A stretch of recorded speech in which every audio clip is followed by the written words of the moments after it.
Hello guys, in last lecture we saw about circular motion.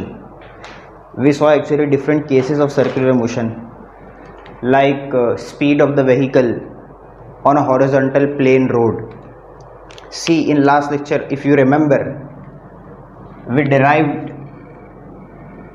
an expression for speed of the vehicle on a plane road, and we found the speed v is equal to under root of mu s into rg, correct na, where mu is coefficient of friction, r is radius of the circular path, and g is acceleration due to gravity. So this was the expression for speed of the vehicle on a horizontal plane road. Which road? Horizontal plane road. Now in today's lecture we are going to see about different expressions for speed of the vehicle on a banked road. So first of all, let me explain you two things. First thing is banking of the roads. What banking of the roads actually is. First thing is this, and the second thing is angle of banking. Angle of banking. See, you have to understand this first, what banking of the road and angle of banking is. आप इसको समझेंगे तो ही आपको इसका derivation समझ में आएगा कि हम एक्चुअली करना क्या चाहते हैं उसमें. So see here, consider this is a plain road and this road is not straight. This is in the form of curve and a vehicle is taking turn along this road. So you know, when the vehicle is taking turn along this road, your expression was v is equal to root of mu rg. But what we do actually, to increase the speed limit, to increase the maximum speed of the vehicle on the road, what we do is we just make the road such that the outer rail of the road is raised with respect to inner rail. See, this is outer layer, this is inner, and this is the plain road. So when we raise outer layer with respect to inner layer and we construct the road like this type of roads are called as banked road. मतलब कहने का ये है कि जो inner side होगी road की वो ऐसी होगी और आउटर रेल को हम लोग थोड़ा सा ऐसा टिल्ट कर देंगे. अगर आप वर्ली सीलिंग वगैरह पे जाएंगे और जहाँ पे शार्प कर्व होता है वहाँ पे अगर आप रोड को ध्यान से ऑब्जर्व करेंगे तो आपको दिखेगा रोड थोड़ा सा टेढ़ा होगा. तो सर ऐसा टेढ़ा करने से क्या फ़ायदा होता है? ऐसा टेढ़ा करने से बच्चों फ़ायदा ये होता है कि जो स्पीड लिमिट होती है व्हीकल की, जो स्पीड लिमिट होती है रोड पे, वो इंक्रीज हो जाती है.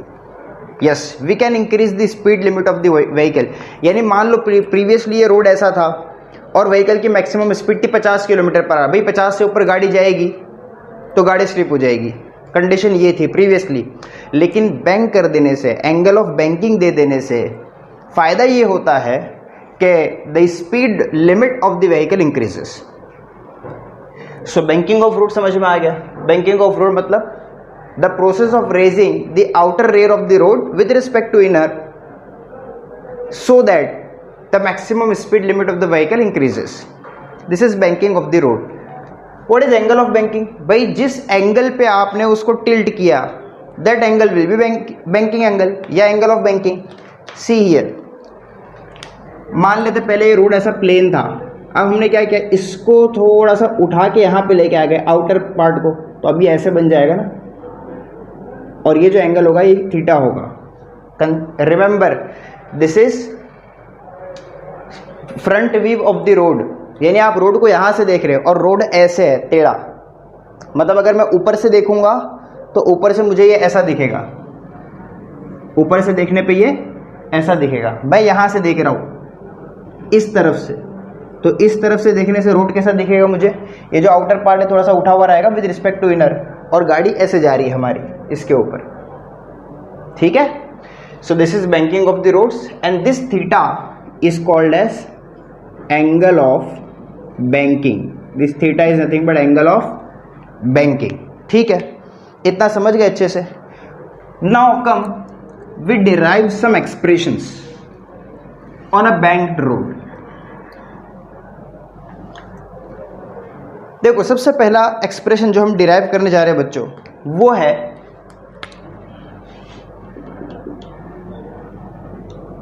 मैक्सिमम, या ऐसा कह सकते हैं आप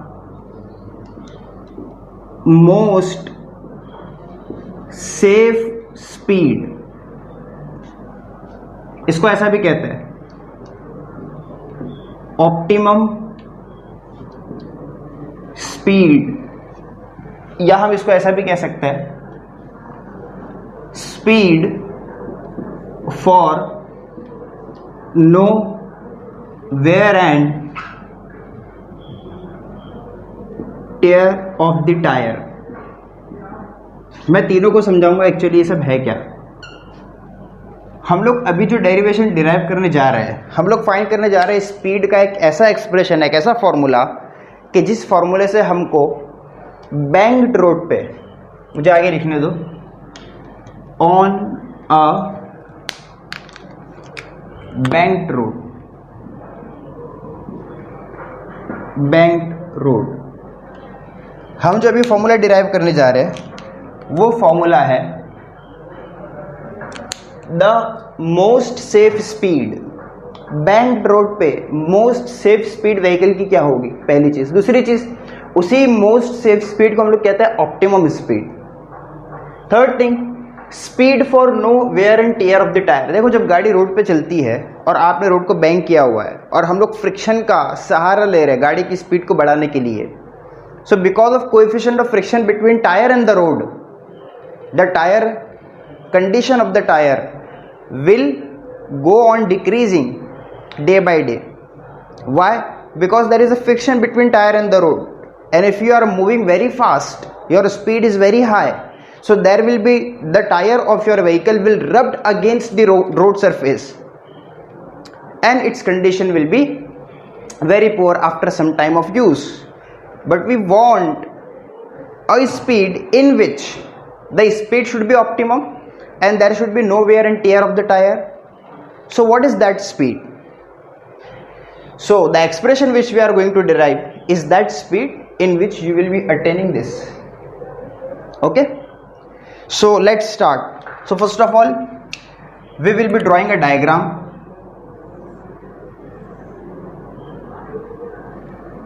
Let's say this is the road surface, this is the angle of banking theta, and let's say you are looking a vehicle from back side. So I am just drawing a free body diagram, not free body, a simple diagram. Just you are looking at the vehicle from the back side, and what you see from back side is tire like this.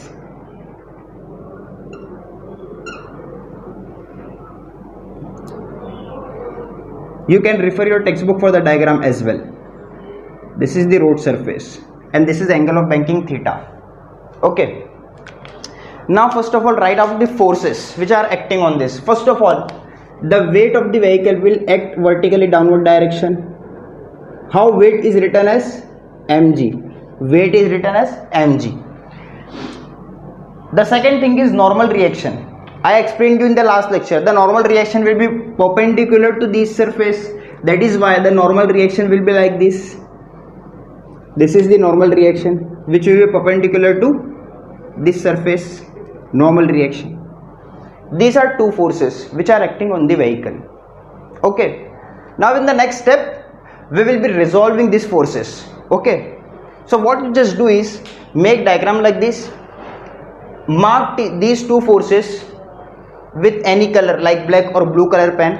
One, we will be resolving this, we will be doing this by another color pen. Okay, so just make out this diagram, mark out these two forces. Okay, do fast.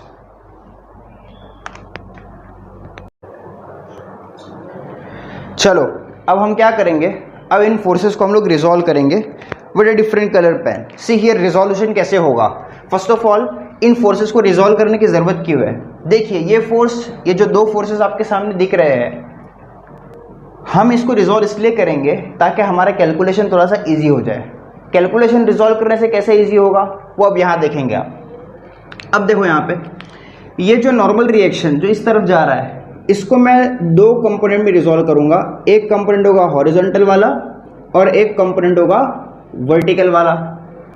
अब मैंने आप लोग को सिखाया था last lecture में, जो लोग इस लेक्चर को पहली बार देख रहे हैं, जो नए बच्चे हैं, मैं उनसे रिक्वेस्ट करूंगा कि प्लीज़ आप पहले के लेक्चर देखिए उसके बाद इस लेक्चर पे आए, वरना आपको कुछ चीज़ें नहीं समझेगी। ओके, ये एंगल थीटा है, तो जिस कंपोनेंट के साथ थीटा होता है उसको हम लोग कॉस कंपोनेंट कहते हैं, और जिसके साथ थीटा नहीं होता उसको हम लोग कहते हैं sine component. So from geometry of this figure we can tell that this angle is theta, this angle is theta.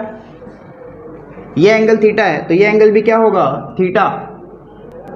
So this component I can write as N cos theta, and this component इसके पास theta नहीं है, हम इसको लिखेंगे N sine theta. बेटा component को कैसे रिजॉल्व करना है मैं बता चुका हूँ ऑलरेडी। प्लीज़ अगर आपको कन्फ्यूजन हो रहा है तो जाके रिजोल्यूशन ऑफ वेक्टर जो मैंने आपको सिखाया था कुछ लेक्चर्स पहले ही, प्लीज़ आप जाके उसको एक बार देख लो तो आपको रिजोल्यूशन समझ में आ जाएगा। वैसे दो ही चीज़ होती है, एक कॉस कंपोनेंट होता है, एक साइन होता है। कॉस वो होता है जिसके पास थीटा होता है, साइन वो होता है जिसके पास थीटा नहीं होता। कुछ लोग को ये डाउट आएगा कि सर ये एंगल थीटा कैसे हुआ। सी, ये एंगल थीटा अगर आपको प्रूव करना है जस्ट एक्सटेंड दिस हियर, ये जो लाइन इसको यहाँ पे एक्सटेंड करो और ज्योमेट्रिकल एनालिटिक्स अप्लाई करो, आपको इजीली मिल जाएगा कि एंगल थीटा कैसे हुआ। अभी मैं यहाँ पे इसको आपको थीटा बता के टाइम वेस्ट करूँगा नहीं, क्योंकि यहाँ पे अपने को उसकी ज़रूरत भी नहीं है। You are doing physics not mathematics, not a geometry paper, so you don't have to write the proof of this angle is being theta. अगर आपको प्रूफ चाहिए ओके, मैं ग्रुप में एक पेज पे लिख के मैं वहाँ पे अपलोड कर दूंगा। वैसे आपके टेक्स्ट बुक के अंदर भी ये चीज़ नहीं है, लेकिन अगर आपको समझना है तो आपके समझने के लिए मैं ग्रुप में डाल दूंगा। Okay, don't worry. Now see here, this N cos theta will be balanced by m g, N cos theta और एम जी क्या करेगा, एन कॉस थीटा को बैलेंस करेगा ना। तो ये दोनों फोर्स एन कॉस थीटा और एम जी जो वर्टिकली अपोजिट है, हम इक्वेशन इस तरह से लिखेंगे कि this N cos this m g is balanced by N cos theta. Now for circular motion there is one force which is necessary, which centripetal force, which is along the radius towards the center. So who will provide in centripetal force? Centripetal force which is towards the center of the circle is provided by n sin theta. See, this is towards the center ना। अगर ये vehicle ऐसे जा रहा है, मतलब circle का centre यहाँ पे, व्हीकल ऐसे जा रहा है, centre is here and the force which is towards the center will be providing centripetal force. अच्छा, what is the formula for centripetal force? mv square by r या mr omega square, भूलना नहीं। Centripetal force का formula क्या होता है, या तो mv square upon r या mr omega square। Omega is angular velocity, v is linear velocity, ये सब कवर अप हो चुका है। So I will be writing centripetal force mv square upon r will be provided by n sin theta. This is my equation number 1. This is equation number 2. Now just what you have to do is divide equation number 2 by equation number 1. So I can write mv square upon r is equal to n sin theta. पहली second equation लिखा, उसको मुझे divide करना है first equation से, that is mg, और यहाँ पे क्या आ रहा है n cos थीटा। सही है, okay. Now what next, this m will be cancelling this m, और यहाँ पे क्या बचेगा, यहाँ पे हमारे पास बच जाएगा v square upon R G. Okay, यहाँ पे राइट हैंड साइड में देखो n से n कैंसिल हो जाएगा। What is sine theta upon cos theta, it is tan theta. So v square upon rg equal to 10 theta. Now just take rg over there. So v square will be equal to rg 10 theta. Okay. Now अगर मैं यहाँ से square को हटा दूँ तो यहाँ पे क्या आ जाएगा, स्क्वायर रूट आ जाएगा, ये तो आपको पता होना चाहिए। So v will be equal to under root of rg 10 theta. This is the required expression for most safe speed, optimum speed, speed for no wear and tear of the tyre on a banked road. याद रखना formula किसके लिए है? Banked road के लिए। अरे bank road के लिए तभी तो एंगल ऑफ बैंकिंग आ रहा है। प्लेन रोड के लिए फॉर्मूला क्या था? R G, mu R G. क्या था वो? Mu R G. यहाँ पे क्या है? Tan theta R G. Mu की जगह क्या आ गया यहाँ पे? Tan theta. So please don't forget v is equal to under root of rg tan theta. This is the formula for optimum speed, most safe speed. तो अगर numerical में आपको पूछता है कि what is the most safe speed of the vehicle on the bank road, so you have to use this formula. मैं क्यों इसको इतना हाईलाइट कर रहा हूँ? बिकॉज अभी नेक्स्ट आगे के सेशन में हम लोग दो फॉर्मूले और डिराइव करेंगे, वो भी बैंक रोड के लिए है, लेकिन वो ऑप्टिमम फॉर्मूले नहीं है, ऑप्टिमम स्पीड के लिए फॉर्मूले नहीं है, मोस्ट सेफ स्पीड के लिए फॉर्मूले नहीं है। वहां पे हम लोग फ्रिक्शन को कंसीडर करते हैं। So there will be consideration of wear and tear of the tyre. यहां पे हमने क्या कंसीडर किया? There is for the speed for no wear and tear of the tyre. वहां पे वेयर एंड टियर वाला फैक्टर आएगा, बिकॉज इस इक्वेशन के अंदर आप देखेंगे कि along with theta there will be mu term. तो अभी हम लोग उसको डिराइव करेंगे। अभी के लिए आप क्या करो, स्क्रीन को पॉज कीजिए और कॉपी दिस ऑल। इतना कॉपी करो, फिर हम लोग कंटिन्यू करते आगे।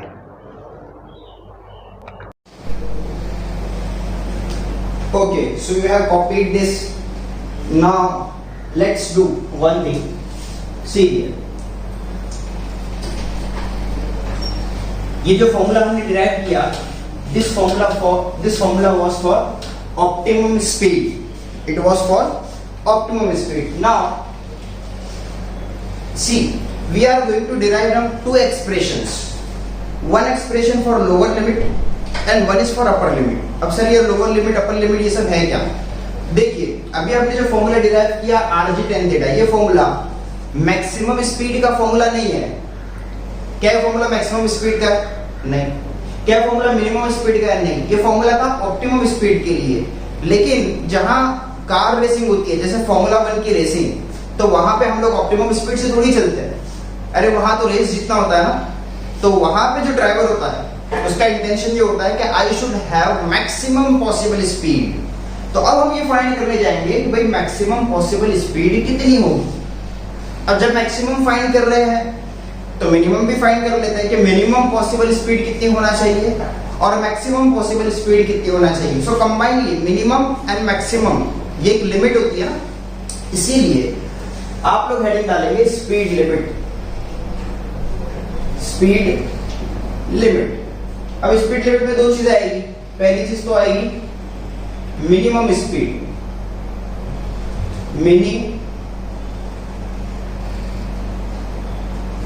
Minimum speed of the vehicle on a bank road. Bank road पर व्हीकल की मिनिमम स्पीड। देखो बैंक रोड का डायग्राम तो भी आपके सामने सेम डायग्राम, और इस डायग्राम के अंदर हम लोगों ने देखा this is the car, this is n sin theta and cos theta, this is the normal reaction n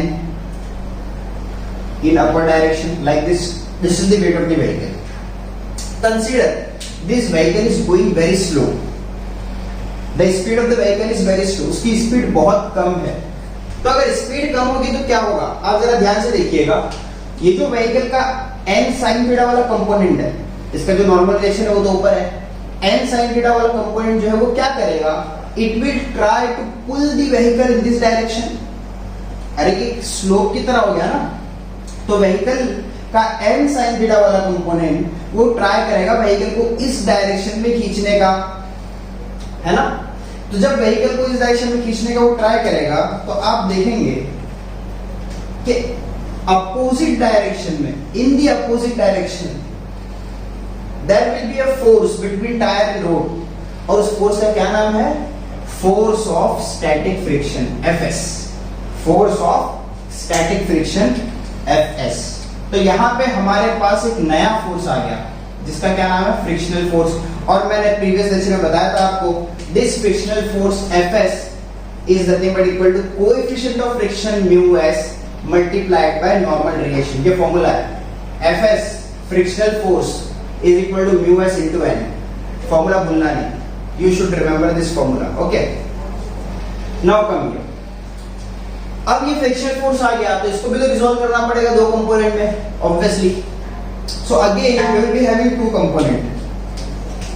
सबसे पहले इस फ्रिक्शनल फोर्स को थोड़ा सा मैं आगे एक्सटेंड करके लिखता हूं like this, so that we can easily resolve.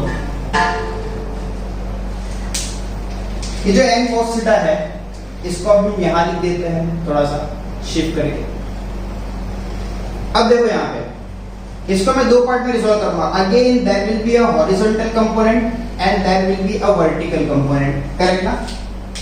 ये सब अभी रब कर दो, ये आपने लिख चुके ऑलरेडी, इसको रब कर देते हैं। तो यहां पे मेरे पास एक आ गया हॉरिजॉन्टल, एक आ गया वर्टिकल। थीटा किसके पास है, यहां पे थीटा आएगा या थीटा यहां पे आएगा। देखो ध्यान से, थीटा यहां पे है और ये दोनों लाइन पैरेलल है। This is a single line. I can treat it as a single line. These two lines are parallel to each other. So if this angle is theta, this angle will be theta. Correct ना? So this angle will be theta. अब ये जो force है, इस force का नाम है Fs, force of static friction. So I can write this component as Fs cos theta, because theta यहाँ पे, और इस कंपोनेंट को लिखा जा सकता है Fs sin थीटा, ठीक है। बस इतना ही था इसमें, बाकी पूरा का पूरा प्रोसीजर सेम प्रीवियस डेरिवेशन की तरह है। क्या देखो यहाँ पे, अब यहाँ पे जो नीचे mg है उसको दो लोग बैलेंस कर रहे हैं, एक Fs sin थीटा और एक n cos थीटा। तो हम लोगों को लिखना पड़ेगा this mg is balanced by Fs sin theta and cos theta, therefore mg is equal to n cos theta plus Fs sin theta. This is first equation. Now second equation will be about centripetal force. Centripetal force कहाँ होता है, towards the center होता है। towards the center कौन है, n sin theta। लेकिन अब की बार क्या हो रहा है बच्चों, ध्यान से देखना, n sin theta जो towards the center है exactly उसके अपोजिट एक और फोर्स है जिसका नाम है Fs cos theta। n sin theta towards the center है लेकिन Fs cos theta क्या कर रहा है, अवे फ्रॉम द सेंटर है। तो अब की बार मुझे n sin थीटा में से इसको माइनस करना पड़ेगा and that will be equal to centripetal force.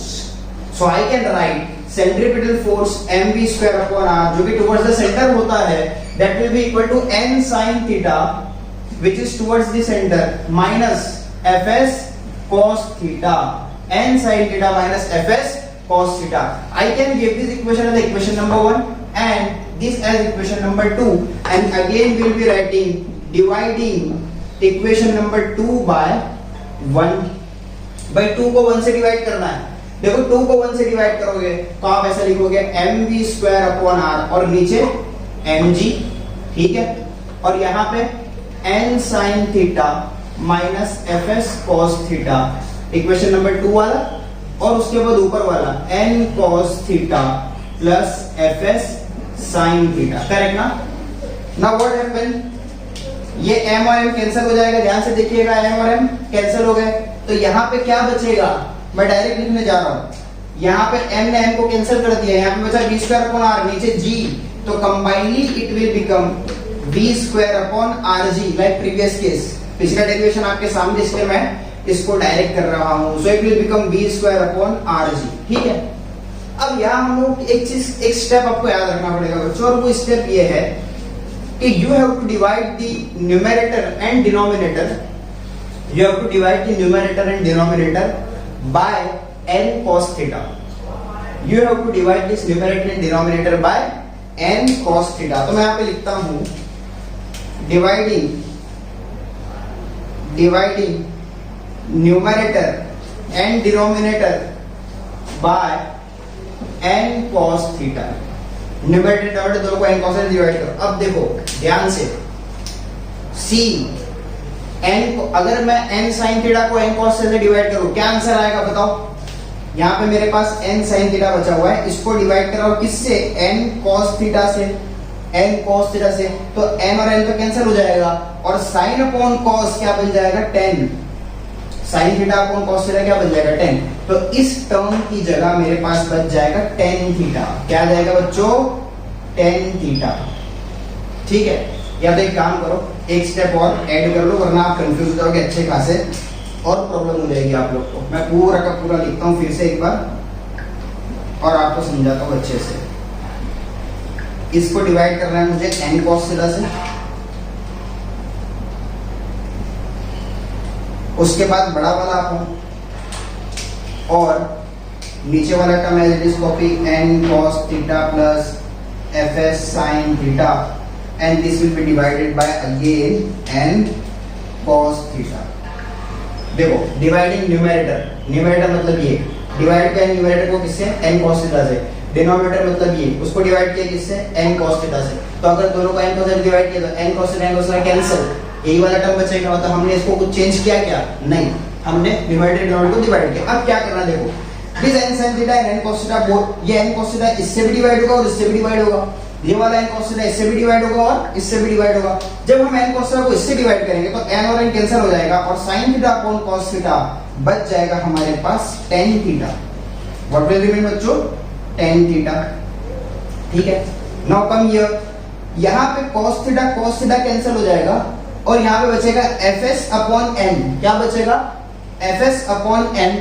लेकिन अब यहां पे आके देखो, according to this formula fs upon n can be written as mu s according to this formula, correct ना, fs upon n can be written as mu s। so यहाँ पे cos theta cancel, fs upon n can be written as mu s, divide करो, उसके बाद n cancel, cos theta cancel, ये पूरा term पूरे term से cancel हो गया, तो यहाँ पे क्या बचेगा 1 plus as it is plus, I hope ये पूरा दिख रहा है आपको नीचे।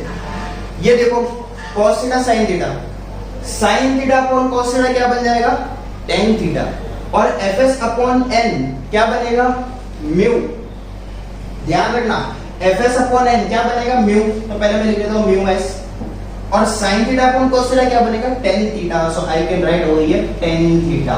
क्या आपको समझ में आया स्टेप, ओके। और लेफ्ट हैंड साइड पे v स्क्वायर अपॉन rg है, उसको एज इट इज लिख लो।